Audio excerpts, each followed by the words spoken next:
الحمد للہ رب العالمین والصلاة والسلام علیک یا سید الانبیاء والمرسلین اما بعد فاعوذ باللہ من الشیطان الرجیم بسم اللہ الرحمن الرحیم۔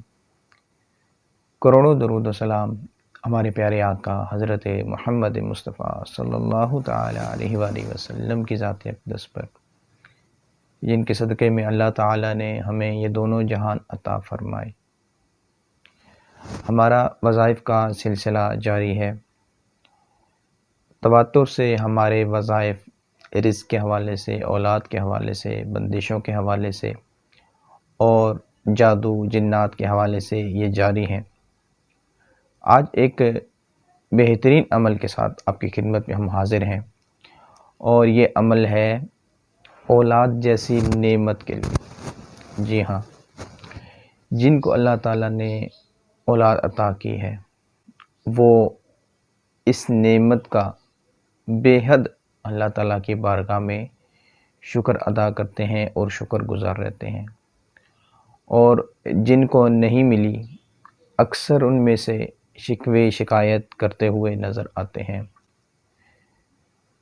تو جو احباب شکوے شکایت کرتے ہیں، طرح طرح کے وسوسے اپنے ذہن کے اندر وہ ڈال لیتے ہیں اور ایسے الفاظ بول جاتے ہیں کہ جو نامناسب ہوتے ہیں، جو نہیں بولنے چاہیے، کہ اللہ تعالیٰ نے ہمیں اولاد کیوں نہیں دی، کس وجہ سے نہیں دی۔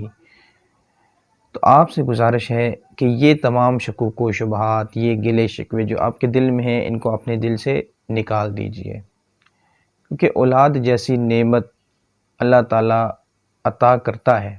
اللہ تعالیٰ اپنی رحمت ہر کسی کو دیتا ہے، اپنی نعمت ہر کسی کو عطا کرتا ہے، لیکن ہمارے مانگنے کا طریقہ، ہمارے مانگنے کا انداز بہت مختلف ہو چکا ہے۔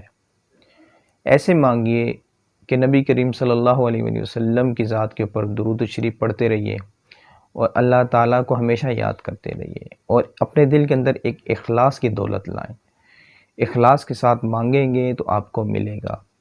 آپ گلے شکوے کرتے ہیں، یقین کامل نہیں رکھتے، آپ کو چاہیے کہ آپ اپنے ذہن، اپنے دل و دماغ سے ہر قسم کی کدورت کو نکال کر اخلاص کے ساتھ، عاجزی کے ساتھ اللہ تعالیٰ کی بارگاہ میں آپ جھک جائیے۔ انشاءاللہ عز و جل آپ کو اولاد جیسی بہترین نعمت اللہ تعالیٰ عطا فرمائے گا۔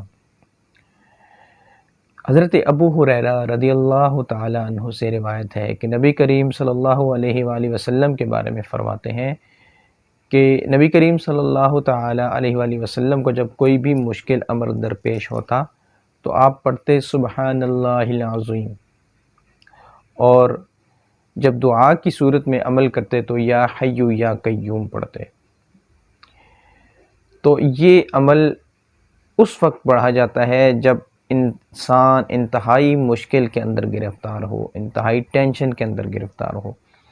اکثر لوگوں کو دیکھا گیا ہے کہ اولاد کے حوالے سے اس قدر وہ سنجیدہ ہوتے ہیں کہ وہ بیٹھے بٹھائے گفتگو کے دوران ان کی آنکھوں سے آنسو روا ہوتے ہیں کہ ہماری اولاد نہیں ہے، اور فلاں کی اولاد ہے، فلاں کی اولاد ہے۔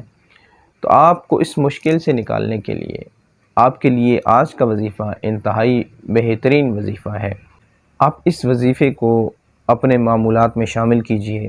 اس کے علاوہ دو وظائف اور ہیں جن کو آپ اپنے معمولات کے اندر رکھیں گے۔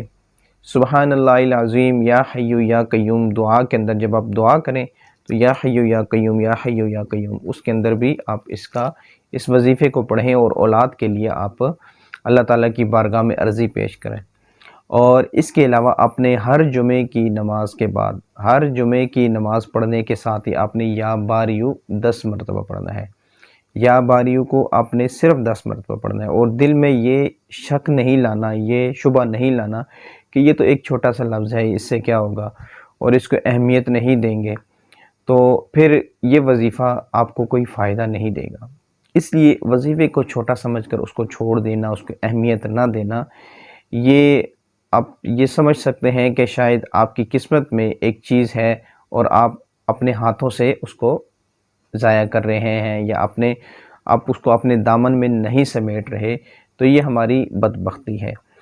تو یہ وظیفہ چونکہ چھوٹا ہے لیکن یہ اکثر لوگوں کا تجربہ شدہ وظیفہ ہے، مجرب وظیفہ ہے۔ بزرگان دین اس وظیفے کے بارے میں بہت زیادہ تاکید کرتے ہیں، تو آپ ان وظائف کو اپنے معمولات میں شامل کریں، انشاءاللہ عز و جل اللہ تعالیٰ آپ کو بھی اولاد جیسی بہترین نعمت عطا کرے گا۔ اللہ تعالیٰ سے دعا ہے جو کچھ بیان کیا سمجھ کر عمل کرنے، دوسروں تک پہنچانے کی سعادت نصیب فرمائے، آمین بجاہ النبی الامین۔ السلام علیکم ورحمۃ اللہ وبرکاتہ۔